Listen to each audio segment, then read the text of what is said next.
11 সরকারের সময় একদিন আবেদ নামে ভারপ্রাপ্ত সভাপতি ছিলেন ছাত্র কেন্দ্রের আমাদের তারেক রহমান সাহেবের খুব বিশ্বস্ত মানুষ।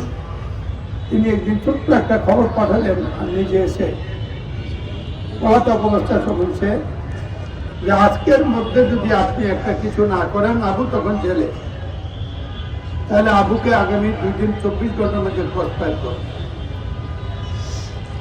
আমার গাটা কেঁপে উঠলো, না শুনতাম ভালো ছিল, আমি কি করি?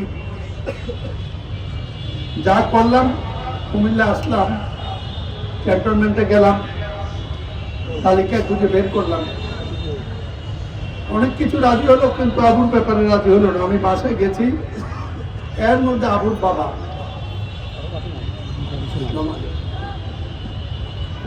আমার এখানে উপস্থিত, আরো 2 জন নয়, ওনার মতে সাদা সিধে মানুষ।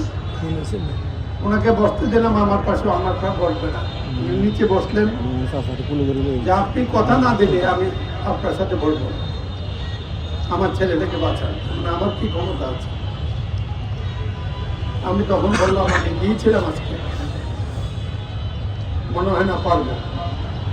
তো আমি বিশ্বাস করি আপনি পারবেন, আমি অনেক বলেছি।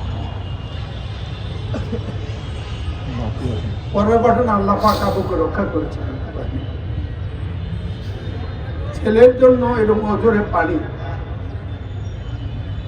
3 ঘন্টা ছিলেন, ওনার চোখের পানি বন্ধ হয় নাই। আমার কিচ্ছু করি না, আমার আল্লাহ কবুল করেছে, হলো আমাকে উসিলা করে।